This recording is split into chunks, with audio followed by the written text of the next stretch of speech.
Ma'am, lumabas nga po nitong nakaraan na around 50,000 na birth certificates daw po ang inyong iniimbestigahan sa ngayon. Medyo marami-rami po 'yan. Ako una gusto ko malaman kung sakto po ba yung mga tauhan nyo diyan para tignan yung ganito kadami na mga birth certificates na allegedly nga po ay possibly fraud. Okay. So, i-clarify lang natin, DJ Cha, na base po ito sa mga registration na nag-occur ng 2010 hanggang sa 2024. Meron Mm. tayong 14.89 million na nag-undergo ng delayed registration at based doon sa mga initial na mga fact-finding investigation natin, nakita natin yung mga some of the parameters na mag-assume tayo na ito ay suspected na fraudulent documents. So, yung binanggit mo kanina na 50,000, tama po kayo, nationwide po ito. Mhm.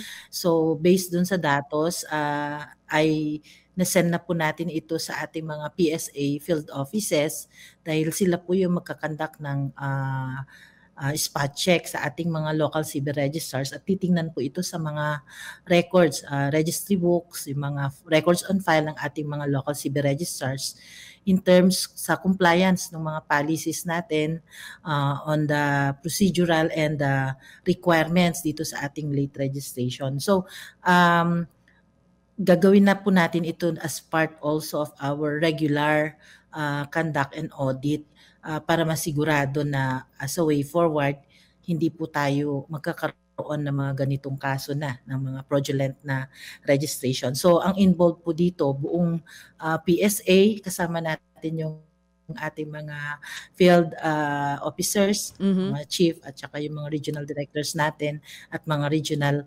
officers. Sila po yung magkakandak ng spot check sa ating mga local civil registrars at nagbigay na rin po tayo ng mga guidelines, ano yung mga proseso na dapat po nilang tignan aside sa ating mga delayed registration processing ng Oo. birth. Dito po sa nabanggit yung taon na 2010 to 2024, kung saan 14.89 million nga po yung merong late birth certificate registrations.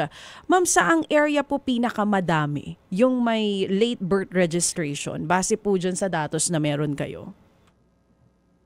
Well, isa dyan sa mga area actually nakita natin, no, tumutugma yung mga datos din doon sa mga previous na inimbestigahan natin ng Mhm. mga local civil registry offices. Lumabas doon sa ating data analytics. Isa dito, alam na po na natin yung Santa Cruz. So, kumbaga, makikita talaga sa datos, no, for over from 2010 malaki yung counts niya ng delayed registration.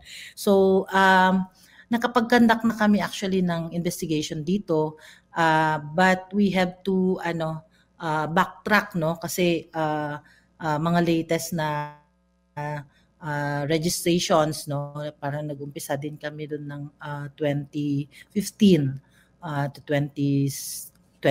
So, kumbaga magba-backtrack pa tayo dito. So, lumabas yan, meron po tayo sa Santa Cruz, Davao, at yung mga iba na iniimbestigahan din natin na nasangkot doon sa mga foreign registration ng mga Chinese nationals, lumabas din po sa mga top na 15 natin ng mga local civil registry offices. So, Oo.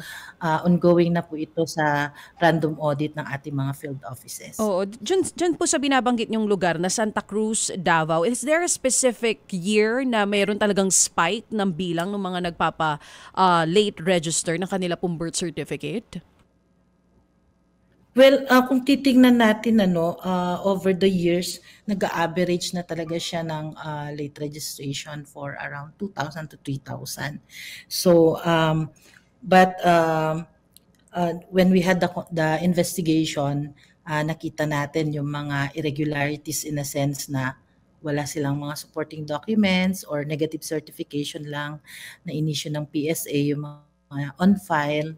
So, at ito, babalikan natin ulit para ma-cleanse yung record po natin. But ang magagawa on our part, no, Ms. Chacha, yung after ng fact-finding investigation, kapag napatunayan na may irregularity sa kanilang process ng delayed registration, ay ito po ay iba-block ng PSA para hindi na sila makakakuha ng kanilang record in security paper.